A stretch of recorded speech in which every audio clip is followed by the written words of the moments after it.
Yeah, so idle equity in your home, how can we use that? I mean, Yeah. idle equity in your home can be used for cash out refinances and debt consolidation. And I often think people kind of look at that as maybe a negative thing. But at the end of the day, you're in a debt situation, right? So we're already, I think, in a negative place where we've got a lot of consumer debt.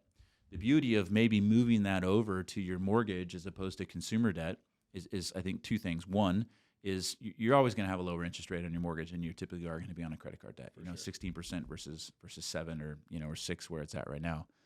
But where we've been able to really look at it from a scenario in which it benefits a customer is, what is the monthly amount that the customer is paying to service that debt, right? So if it's $50,000 in credit card debt and they're paying $1,500 a month, moving that $50,000 towards your mortgage, might be $300 a month from a payment standpoint.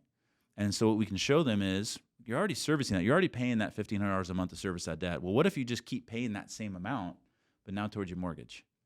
You've paid off all that credit card debt. It's improved your credit score. A lot of other positive benefits have occurred to you from your financial standpoint, but you're actually going to accelerate the mortgage. So now you've eliminated that debt, and if you keep paying that same payment, you'll actually pay off the mortgage sooner too. And it can save them hundreds of thousands of dollars in interest over time. So that's where I think a debt consolidation can be actually really smart and definitely improve a negative situation of having a bunch of consumer debt. Yeah. I mean, you have so many people that they think emotionally, they think, hey, I've got this under control.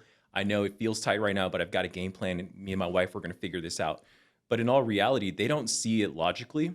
They don't see the numbers. They don't see the credit report. They don't see the minimum payments that they're just making every month. And they feel next month I'm going to get this. Next month I'm going to get this. But it just like turns into a repetitive, vicious cycle.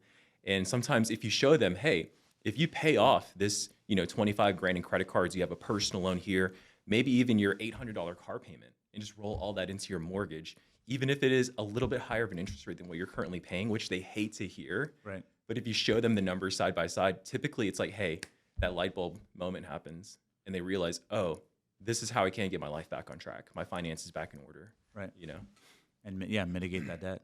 I think it's an opportunity. It's not for everybody, but I think it's definitely something that people should be considering. Yeah. And you hit it there. I mean, it's consumer credit debt is at the highest level it's been in years. Right. And the savings rate is actually at some of the lowest it's been in years.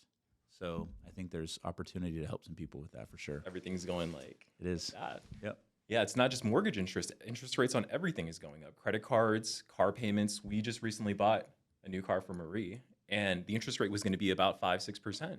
Yeah. And he was like, dude, this is the greatest deal I've seen. And I was like, yeah, I think wow. it was like 4.99. Yeah. And we were like, oh, okay. Yeah. So we paid for it in cash because by the time you were factoring in everything, it was like, this is not a sustainable monthly payment. No. So Yeah. I think people are just so like married to their interest rate on their mortgages, and sometimes it turns into an inhibitor or, a negative Right. for them. And they can even, we have even second mortgages that we can do where it'll still potentially make sense to do that as opposed to paying the consumer debt. We just need to work a blended rate calculation. Does it make sense to put on the first, even if you have a low rate, and redo the first, or do we get a second mortgage? We just do a blended rate calculation, and the math will tell us what makes the most sense.